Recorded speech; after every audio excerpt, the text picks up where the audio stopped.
Hi, I'm Anna McEwen, and this is The Epic Narrative. And now, my dad, Bob Switzer. Good morning, everybody. All right. Wow. It is always good to be with you, and I just really love doing this. I had an opportunity this weekend when I was in church, and the pastor was, giving his message, and in the message he was talking about several narratives from the Old Testament, and he did a great job, but we didn't necessarily agree on some of the nuances, especially in the life of David, when he did a general overview. And I got to give him a lot of grace on that, because it is tough to do a general overview of the life of David. But he mentioned Saul and some of Saul's struggles, and I actually, it was good for me, because I was like, do I agree? Not 100%, but he did have a couple good points, and I thought, no, that's good. That's good. And that goes back to my point about why the narratives are so important, is because we are designed and called by God to reason together, to come together and have conversation around his word. We're not called to come together and put forth a reasonable argument to win, to show the world that we're right. That's not how it's done. Jesus said, you come together, you reason together, and you show the world love. It's by your love, by your unity, it's by your kindness that it'll draw people to God. That's why we're supposed to come together and have conversation. That's why it's okay not to agree. Some of you may be listening to this and you're thinking, some of this is good, but I don't agree that with Bob on this point. Like, I think God is filled with wrath. I think that periodically he does lose his mind and start killing people, and he has every right to, because he's the only righteous judge in the universe. And if he wipes out an entire nation, including women and children, then that's okay. I've got to be okay with that. And if he chooses to kill me, then he kills me, and I'm okay with that. And you know what?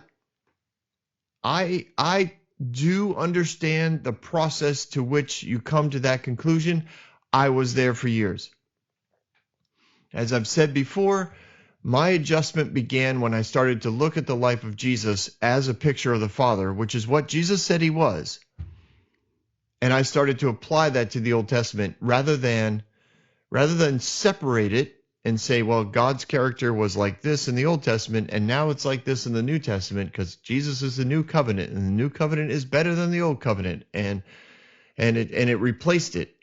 When in my cultural studies, I realized that covenants don't replace each other. They enhance each other.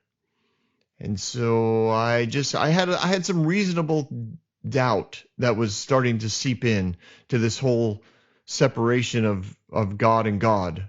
I had to do something with that, and I did. And my journey on that, you can ask me about, and then we can go into it maybe on a separate podcast. But we do bonus ones. If you didn't know that already, if you haven't signed up to receive podcasts yet, I interact with the emails that I get. I choose a few of them, and we do like a Thursday release of me just kind of talking through some of the questions that I get. So feel free to send those questions, and then tune in again or sign up for alerts, notifications, and you'll get notified when I release something. But it's usually on a Thursday, and I so appreciate my producer for doing that. I really, really do. He volunteers all of his time, and when he tells me what he's doing, like it blows my mind, because he speaks a language I really don't understand. I really, really don't. I remember when I started this process, and actually he volunteers because he was one of the ones who really encouraged me to go this direction and to start putting this, recording what I teach. He was like, just record it. I'll take care of the rest. And that to me sounded relatively easy. And then when he describes what he does, I think, oh my gosh, I could never do that. Like, this is not just record it and it happens. It actually takes a lot of work. on his part. On my part, it's just fun, which is probably, I guess he has fun too. Like with all of the reading that I do and the notes that I take and the references that I go back and forth on I read like crazy when I prepare for these things. History books, archaeology books, philosophy books, theology books, rabbinical teachings, evangelical teachings. It's for me it's fun. And I guess he's having fun too. But anyways, I really appreciate what he does and God bless him. All right, now on to the show. We left off 2 Samuel chapter 2. We saw that David was really stepping into diplomacy and the protection of the tribe of Judah, the southern tribes, and also some of the outlying areas where he was committing himself as king of Judah.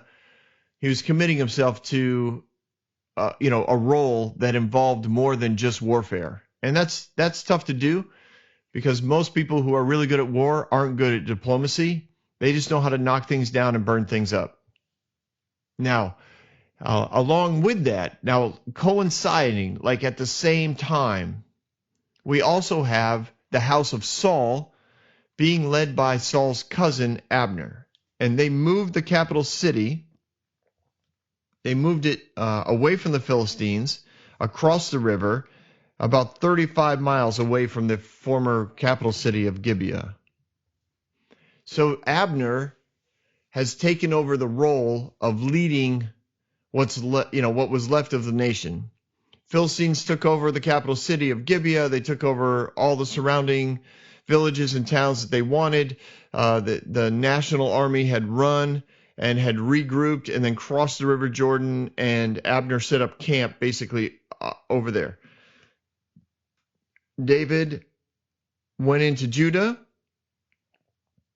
They again, this was not a quick, like an immediate decision, but probably within a month or so, they crowned him king. They all knew he was anointed king, so they crowned him king. They swore their loyalty to the house of David. And Abner's over there on the other side. So we gather the information we need before I go forward in this chapter. We need to look at the first verse of chapter 3 because the first verse of chapter 3 gives us this umbrella mindset to look over the 7 years that we're covering. And again, we're talking 7 years. So there's a ton of day-to-day activities, logistical, governmental, diplomatic, sometimes military, lots of trade, lots of marketing, lots of growth, lots of all kinds of stuff that goes on in the house of David, in the government of Judah, in being king and setting himself up. This is where we have to remember that sometimes it takes a long time for the timing of God to be right. For the word of the Lord. That's such a great Christian phrase, right? Welcome to Christianese 101. The word of the Lord. It takes a long time for the word of the Lord to come to fullness. And we talked about that a little bit, I think, last podcast, where so many people try to push that timing. They just get excited. I don't blame them for being excited, and it's not sinful or wrong for them to push it. It's just the end result. They bear the reward of pushing it, and sometimes that it actually hurts them. It hurts the longevity because their preparation wasn't as complete as it could have been. And the people or the organization or whatever sometimes was not set up with the proper foundational experiences and wisdom to make it last long term. And many people have learned from that. Many people have, they bounce back, so to speak. They find another avenue. If they don't get discouraged, right? God is still there. It's not like God's like, okay, I'm abandoning you. Although, if you go way back to previous podcasts, you know that Saul struggled with that. He often felt abandoned by God because of the rude the rudeness of Samuel, which of course I think tied into Samuel's offense because he thought he was being replaced by God and he was rejected by God. It's that little lie that you can be rejected by God. Man, the devil just does some horrible stuff with that in people's lives. The enemy just knows how to make that lie sound really, really true. And he ties it into experiences, right? Because when you believe something to be true, your mind will find evidence for it. It's called the reciprocate RPI, I think it's called RP. Anyway, some of you know what it is, and you're probably, hopefully, emailing me right now, Bob, this is what you're trying to say. And you're probably right. And I agree with you. So let's move on. You'll find evidence for the lies you believe. You'll also find evidence for the truth you believe. If you believe that God loves you and his goodness is always with you, and all you need to do is increase your awareness of it, you'll find it. Oh my goodness. And that's a fabulous place to live. I do that more and more and more, and it is awesome. It is awesome. On a side note, you do have to be careful about telling people how wonderful life is because sometimes they're not ready to hear it. And when you tell them that their life is actually going really well and they feel like it sucks, you can get you can be offensive. You don't want to be offensive. But also remember that light is often offensive, especially to darkness, right?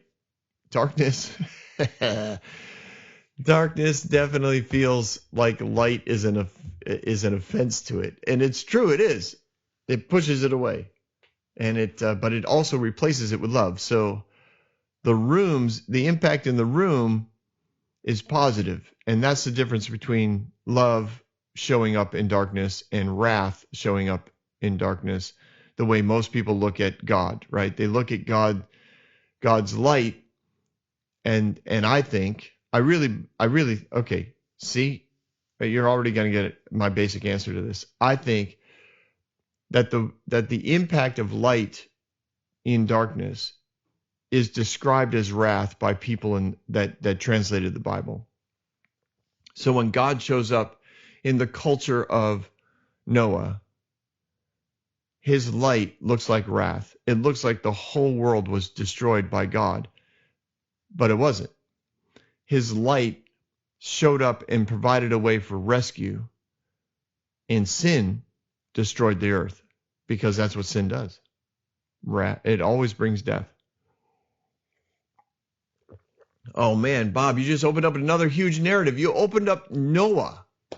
I know, which is why I'm going to do Genesis next. After this year or so of David, we'll get into Genesis. I told my wife, I said, I'm going to try and get Genesis next, do a year of David, then do a year of Genesis. And she looked at me and she said, Joseph alone will take you a year. I was like, oh, you're probably right. Maybe Genesis might be a 2-year project. Oh, I'm not short on material, that's for sure. So I hope those of you that are enjoying it. Who knows? Maybe if there's enough people that like this, maybe we'll do Genesis and we'll do 2 a week, and maybe we will get it done in a year. I don't know. So many variables in all this because this is our first time running this through. So I'm guessing by episode 26 we probably have a pretty good idea of what's going on. Now we're doing episode 27, and we're making adjustments for the future, but currently, because I've pre-recorded all these things, we can't make adjustments on the fly. So I'll tell you about it on my extra podcast, the adjustments we're making and how Genesis is coming along. And now we're off of Noah and back into the story of David. Thank you so much for listening to WIMP Radio. All right, here we go. All right. Where am I? I do not know where I went. Oh, how do I backtrack that rabbit trail? Oh, yes. So Abner's over running things in a little town called Mahanaim. It's kind of like we'll just call it Manhattan. It's over there on the other side of the river. David's in Judah, And the first verse of chapter 3 continues, right? It says the war between the house of Saul and the house of David lasted a long time, 7 years. David grew stronger and stronger while the house of Saul grew weaker and weaker. So the reason why we're getting this picture of the battle, this one battle, that it's an illustration. Remember, the Bible's written as an outline. So this one battle is picked out of 7 years of warfare, civil war between these two houses, because it lets us know what had been going on. It introduces us to several characters that play key roles in the future and in the diplomacy and governance of David. So we need to know these characters, and we need to know what happens. So the house of David is getting stronger and stronger. And the next verse in chapter 3, which is not where we're at today, but it goes on to describe 6 sons that David has from his 3 wives, that he probably picked up the third one when he became king of Judah. They probably gave him a daughter from one of the lead elders or something like that. So he picked up 6 sons in 7 years. So visually, people would interpret that to mean that, quote, these are air quotes. I know you can't see me, but if enough people like the podcast, who knows? Maybe we'll go visual next round. Anyways, air quotes. The favor of God is on David because David keeps having sons, and men were considered more valuable than females to the culture, not to God, but to the culture. So visually, the people of Judah are looking at this, and they're interpreting this to mean God is with them and not with the house of Saul. The northern tribes are looking at this, those that are following the house of Saul and giving their kids, their men, their boys over to Abner in their attempt to retake the land from David so that he's not king. This whole tribal warfare, civil war thing that's going on, they keep looking at the sons that David are having, and it looks like David is doing well, right? We never see, we never, I know that's a big word. We don't see in Scripture any time that the Philistines come up against the house of David. They don't attack Judah. I think that's probably because of David's diplomacy. David worked things out. He had enough of a relationship with Achish. He had enough of a relationship with the various elders, rulers, family heads of family in the Philistine country, that while he was king of Judah, he was able to keep Judah protected from further raids and attacks from the Philistines. Now, that's not, that doesn't stay forever, but it does for now. It's probably a precarious balancing, one of those diplomatic things that occur, but there's people on both sides that aren't happy about it. But David knew that he had to keep, he had to protect his people, the people that were depending on him. He also knew that God's ultimate plan was for him to oversee the whole nation. And so he had to be diplomatic in the way that they would do civil war. He didn't just go and attack the northern tribes. He would be called into battle by Abner, and they would respond and meet Abner for battle. Abner's goal is to take out David's army, his military, so that they can move in and he can establish the kingdom again under Saul's name. Now, what we know is that Abner ran things, oversaw the military. Therefore, it was kind of like a military government. It's very similar to what would happen if there was a military coup. The general just becomes the automatic president. So in essence, Abner was the king, even though in name he was not. And after 5 years, Abner put the youngest son of Saul in charge. Now his name was we talked about him like Ishibabeth. We call him Ishi. He put Ish in charge for the last couple of years before, and we'll get into that in the next chapter because that's where we see that transition. But currently, Abner's in charge. Abner is trying to keep in charge. He's also trying to take on the tribe of Judah and dethrone David from his throne, so that there's only one house of the king, and that's the house of Saul, and Ashibabeth is that next king. Although Abner's yet to put him in charge, because Abner knows that this guy, his reputation that we know from reading history and culture, is that he was just I don't know the culturally correct word to use, but we would call him weak, a very weak leader. He had no backbone. He had no understanding. He didn't want to know what was going on. He just liked the benefits of being in charge. He liked being a prince. He liked that his dad was the king. He liked that he was the youngest brother and had no responsibility. He was a spoiled brat. He was an entitled mindset. He did not know how to run anything. That was a Shibabeth. Anyways, on to the battle. I'll get there, I promise.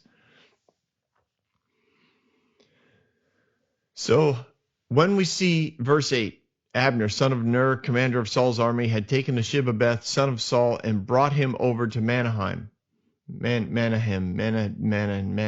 I don't know. He made him king. So this is in the last 2 years of the 7 years. So David has been ruling now for 5 years. So has Abner. So Abner was probably under a lot of pressure to not be in charge anymore.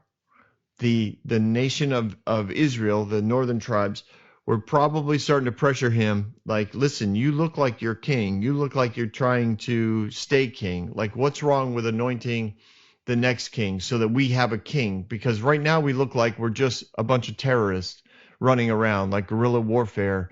And that's not a good look. Like, nobody respects that. We need a king. We need a ruler. So he had been probably hearing that for the last 5 years, and eventually he gave in, and he gives Ashibabeth, the son of Saul, kingship. So Ashibabeth was the son of Saul. He was 40 years old, and he reigned for 2 years. That's why we know that it happened in the last couple of years of the 7-year reign of David over Hebron. So that's mentioned in verse 11. So Abner, son of Ner, together with the men of Ashibabeth, son of Saul, left Mahanaim and went to Gibeon. And Joab. Now Joab is another awesome character. Not necessarily an awesome guy all the time, but he's an awesome character. And David's men went out to meet them at the pool of Gibeon. So Gibeon is literally. It is pretty close to halfway between Mahanaim and David's then Hebron. And one group sat on one side of this pool, this pond, and the other group sat on the other side. And so here we got two generals. Abner, who is overseeing an army that is depleting. It's not doing well, right? Because we saw that in the first verse of chapter 3, where it says the house of David is increasing and the house of Saul is decreasing. There's a lack of unity in Saul's camp. There's a lack of passion. There's a lack of direction. Ashibabeth is a horribly weak, spoiled, indecisive leader. Abner knew this, which is why he tried to maintain control for the last 5 years, but under pressure, he pushes Ashibabeth in as king. Ashibabeth says, yes, let's go to war with David. He makes a decision. Abner's like, okay, good, let's do this. and they go to war. Joab's an amazing general, right? He's an amazing general, and he has several brothers, two brothers, Abishai and Azarel. Now these guys, these three sons come from David's sister. So Joab would call David his uncle. They're all brothers. They all serve in the military. They're all really well trained. They're probably all variously positioned as commanders under their firstborn brother, under the oldest brother, Joab. So David has family here. He has family connections. Joab's loyalty is tight. These three brothers are not known, and well, they're known for a lot of things, but generally speaking in history, they're known to obey David's command to a point, and then getting caught up in the moment and doing something in addition, or maybe specifically doing something that David told them not to do. But if you remember, one of them, Abishai, right? I think he was the one who went with David when they snuck up on Saul and he wanted to run Saul through with the spear, and David was like, no. Because David's plan, I think David, I'm not sure it was a legit strategic plan written out, but I think in David's mind, this could, if we don't kill him but show that we could have killed him, it could work out to our advantage, and it did. So these brothers are all involved in this story. So Abner sends a message over to Joab. So when they camp out on both sides of this pool, this is typical, because you're trying to show the other side how big your army is. You're trying to intimidate a little bit, and you also know you're going to negotiate a little bit. So Abner sends over a message and he says, let's get one-on-one fights, hand to hand in front of us. All right, Joab says, let's do it. Both guys believe they have really good one-on-one competition. This is like MMA fighting. These guys are jacked. They have practiced. They have that mentality of, I will take you on and I will rip your throat out. Like, I don't care what it takes. They just have that warrior mentality. This is really fun. These guys were out for blood, and basically they were told by their generals, I'm going to let you go for it. I'm going to let you go for blood. So they're pretty jacked. And they counted them off, 12 men for the tribes of Benjamin and 12 for David. Now this whole battle, this whole one-on-one battle, this was very similar to what Rome would do later with the gladiators. They made it into a sport, but the battle was the same. You would stand across from your opponent, and then the signal would be given, and your job was to kill the person across from you. Like, that kind of face-to-face combat is stuff that can't be imagined unless you're there. Like, I could try to describe it, but the emotions have to be so intense, because you not only have the survivor mentality when you're standing there, like, it's life or death. If I don't kill this guy, I will be dead. But then you also have to be willing to kill a guy, which, from what I understand, because I've never done it, it's something that sticks with you. It's not something you walk away from. There's a hardening that occurs when you take the life of someone. You become a different person. There's a part of you, some say part of you dies as well. Some say part of you comes to life, depending on what your mentality is. It's harsh. It's a harsh thing emotionally. So these 12 guys are like legit killers. They wouldn't be in this battle one-on-one if they weren't like legit killers. So they go at it, and the way the verse reads, it sounds like this thing lasted 10 seconds. Each man grabbed the opponent by the head and thrust his dagger into his opponent's side, and they all fell down together. I don't think it happened quite that fast, but basically everyone had the same move. You get a hold of the guy behind the back of the neck, or you grab the back of his hair, and you stab him like a lunatic, in the rib cage and in the heart and in the stomach and wherever you can stab him. And pretty much everybody did that.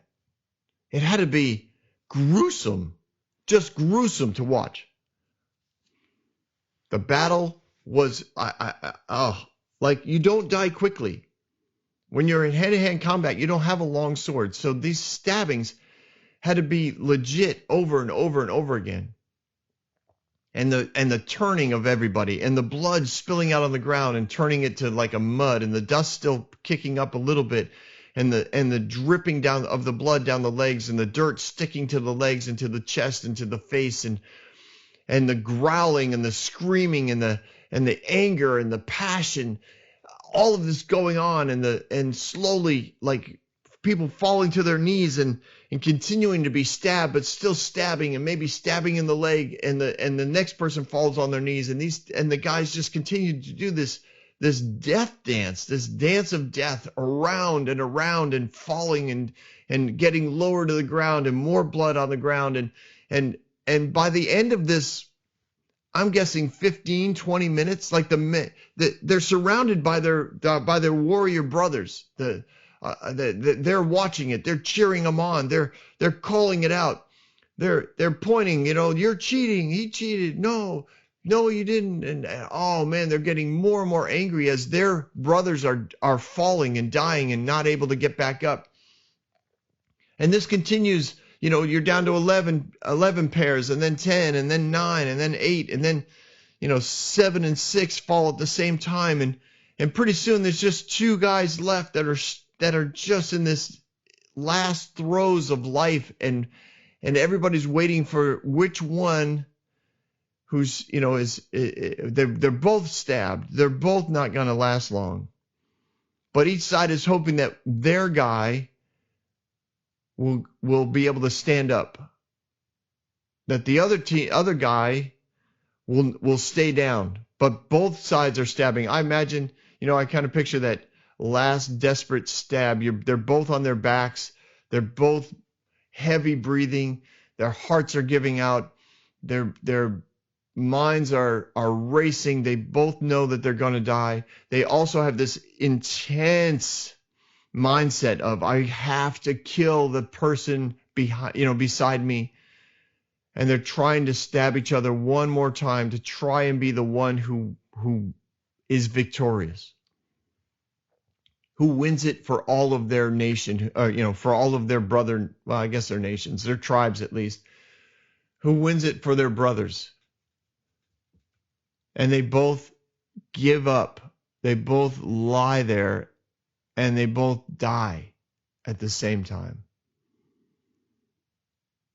So there was only one thing to do if everybody's dead, and that was to go to battle. So the battle, it says, was very fierce that day. Abner and the men of Israel were defeated by David's men. Well, they were defeated in open battle. And the 3 sons of David's sister there, Joab and Abishai and Azarel. Of those 3, the youngest one, it says, was fleet-footed as a wild gazelle. So I picture his body type to be slightly different than that of Joab and probably Abishai. I picture them to look more brutal in the way that they presented. They had broad shoulders and large chest muscles and a 6-pack. They had big thighs, large biceps, triceps. Like they looked like an MMA fighter. Azarel, although he looked very much in shape, probably looked more like more like a tight end on a football team. Maybe a wide receiver, probably a wide receiver on a football team. He definitely looked in shape. He definitely was chiseled, but his physical design was that of for running, and he could run fast. To be fleet-footed like a gazelle, man, that's quite a description. I mean, that's gazelles are fast and agile. They can turn on a dime. You see that many times if you watch any YouTube videos about it, right? The lion is right on their tail, and the gazelle just turns and keeps going. And the lion like completely wipes himself out trying to make the corner, and he looks up and the gazelle's 100 yards away, and it's like, oh, forget it. I'm too tired now. So Azarel is known for that kind of thing, and he sees Abner.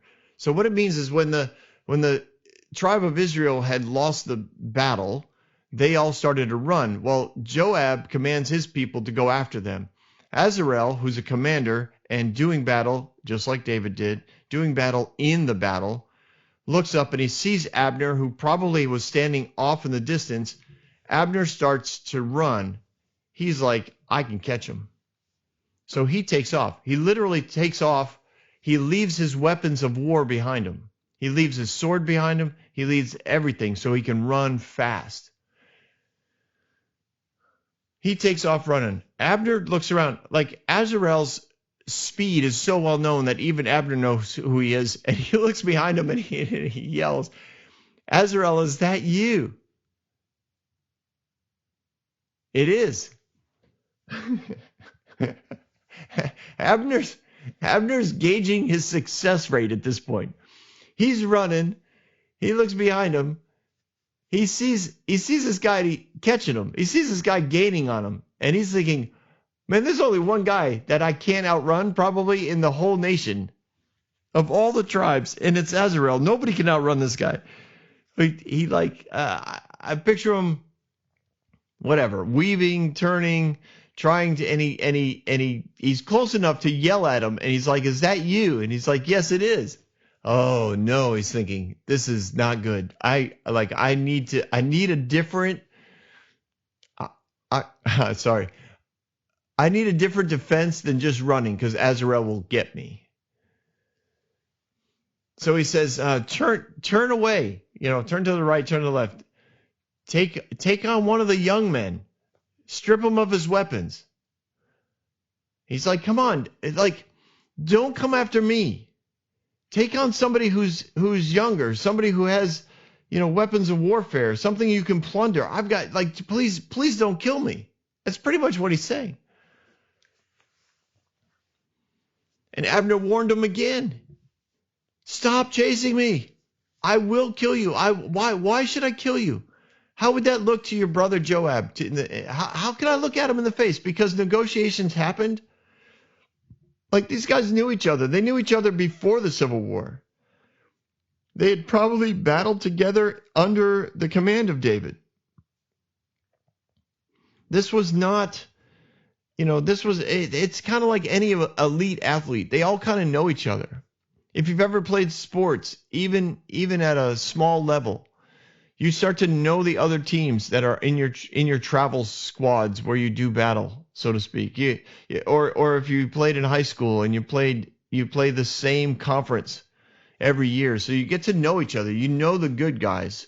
You know when they show up. You watch a warm up. Like, that would be Abner and Joab. They knew each other. They knew each other's families. And Abner's like, please don't, if I kill you, how in the world could I ever negotiate with your brother again? There's the chance of peace between our families when I kill you is it's going to be pretty small, because families always want just desserts. They always want eye for an eye. But Azarel refused to give up. So Abner figured out a way to attack him. Abner figured out a way to defend himself. And it says he put the butt of his spear into Azarel's stomach. and the spear came through his back. The butt end of a spear isn't very pointy.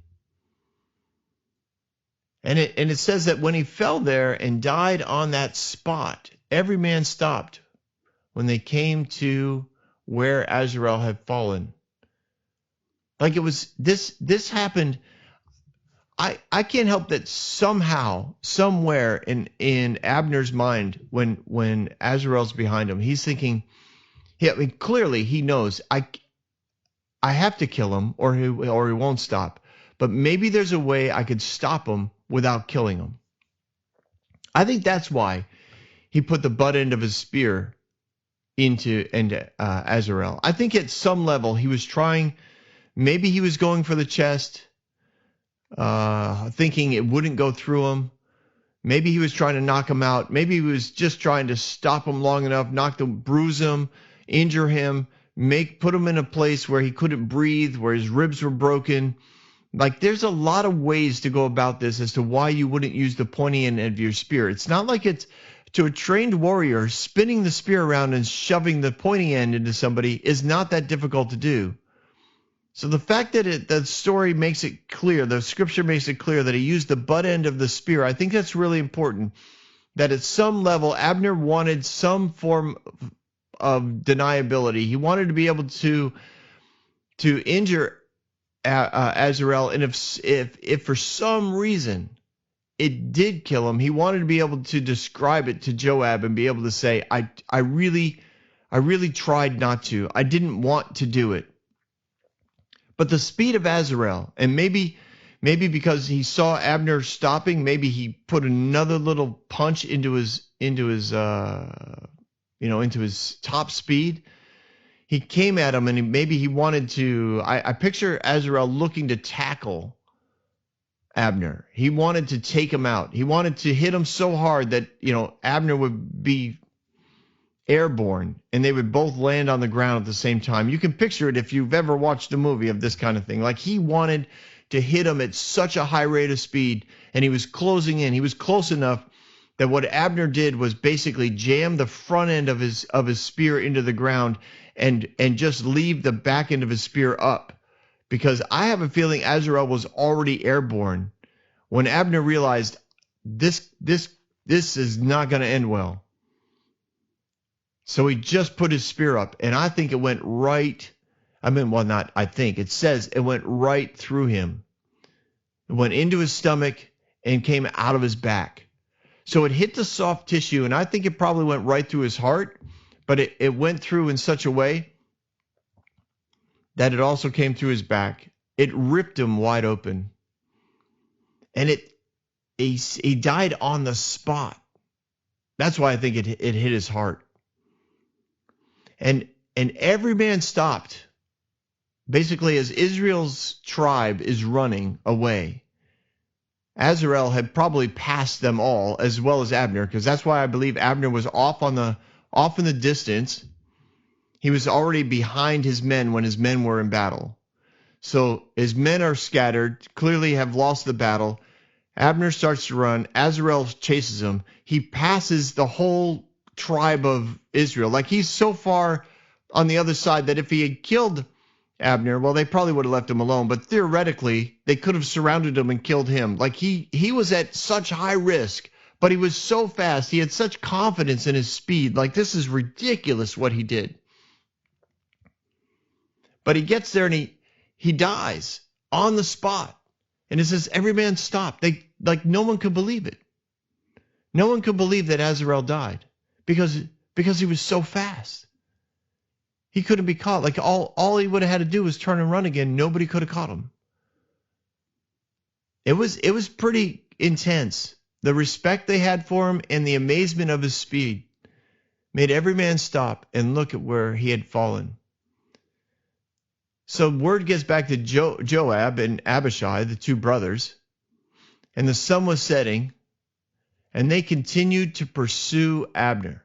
The rest of the day, they were after him. Now they weren't as fast as Azrael, so they were kind of battling their way through the various individuals that were waiting and lying in wait, and and trying to protect Abner, trying to get back to, their capital city, trying to put an end to the pursuit, which, the battle was lost. Now it's just a matter of mopping things up and keeping people on the run and trying to defeat them in such a way that they won't ever come back. And Abner sees a hill, and he gets to the hill, and he gets all the way to the top of it. And the men of Benjamin were able to rally around him. So there's probably a banner / flag that Abner has. He gets it up there. People from the tribe of Benjamin, the warriors know, rally to the flag. They start running toward the hill. They're gathering on the hill. They're forming a defensive line around Abner. And Joab and Abishai are coming with their men, and maybe not all of them, but if you got a centralized place that the enemy's running to, you're also running there. So the tribe of Judah and their men are starting to gather around the hill as well. And things calm down. There's a moment of quiet because Joab and Abishai are putting together kind of a plan. They're at the bottom of the hill. They're looking up at the hill. Clearly the advantage is to the Benjamites and to Abner. They know this probably won't end well, but Abner killed their brother. So this is family now. This is hardcore.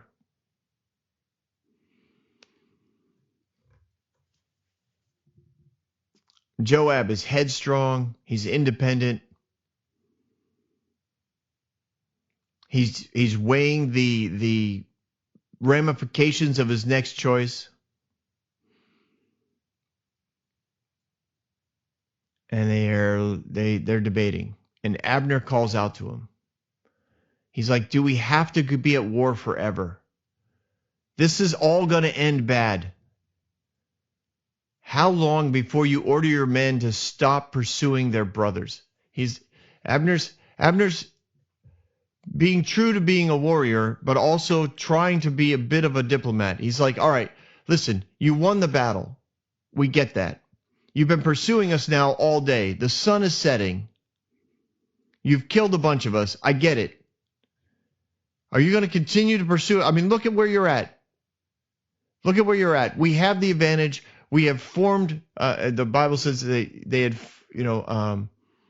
formed themselves into a group. In other words, they were probably piling up rocks or digging trenches.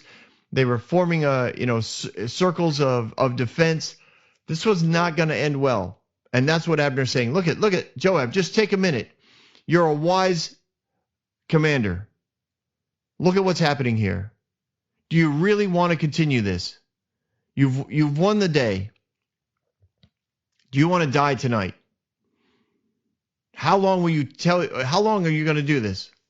Because we all know that we're related. Let's remember that. Okay, we're trying to win this battle for our kings, but we all know we're related.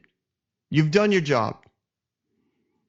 And Joab answers, he says, as surely as God lives, if you had not spoken, I would have continued pursuing you all night. We would have done battle on this hill all night. In other words, I would have rather died. Like if you hadn't taken the moment to talk, if you hadn't said anything, I was in a mentality of all night. We're not stopping. To avenge my brother's death? Oh, for sure. I would die. So that's interesting. He agreed because he is a wise commander. So Joab blows the trumpet and all the men came to a halt. He's like, all right, guys, we won the battle. We're not going to fight anymore today, so let's go home. And they didn't. Literally, this is the last battle, because when Joab, all that night, Abner and his men, they march through. They get across the Jordan. They get all the way back to their hometown with Ishbosheth there waiting for them. And Joab returned from pursuing Abner and assembled all his men besides Azrael, and 19 of David's men were found missing. So David lost 20 guys, but they had killed 360 Benjamites. And they took Azarel, they took his body, and they buried him in the tomb at Bethlehem. And Joab and his men marched all night and arrived at Hebron at daybreak. So basically, after they had agreed not to pursue the men of Israel, they left. They picked up the body of Azarel and they carried it to the hometown of Bethlehem. They buried him there. And then they marched all night, which they probably got to Bethlehem at night. They do the burial, and then they march all night to go back to Hebron to tell David about their victory, because it was a pretty good victory. They killed over 300 men. Now remember, Abner's been trying to defeat David for better part of 5+ years, and he can't do it. And David keeps getting stronger. David lost 20 men, one commander. It was bad, but clearly David's men had the upper hand. They understood what was going on. I tell you this whole story, there's not like a deep spiritual meaning in all this, I don't think. I mean, I'm sure you can draw some. But this is what civil war does. It pits, brother against brother. You wipe out really good people. And this only happens because Abner won't let go of power. They could have just brought David in and crowned him king.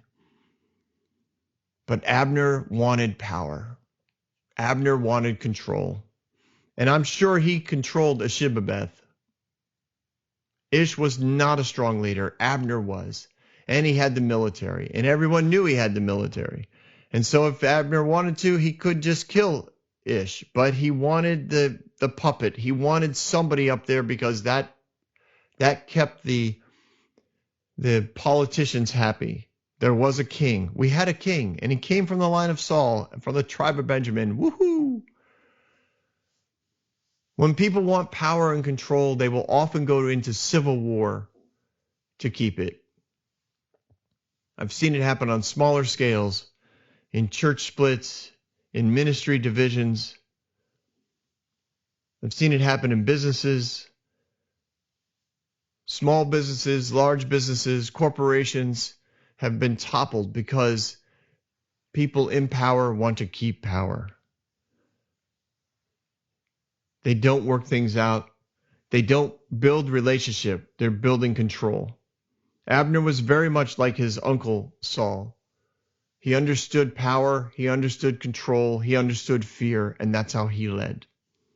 And that's the end result. You end up in battle. And you end up losing good people because of it on both sides. Anyway, that's the story. It sets us up for a really fun time in chapter 3. I look forward to seeing you again soon. Thanks for stopping by. Hey everyone, thanks for listening. If you like what you heard, you can subscribe to this podcast on any platform you use. You can also reach out to Bob for questions or booking at thebobswitzer.com or email him at thebobswitzer@gmail.com. See you next week, guys.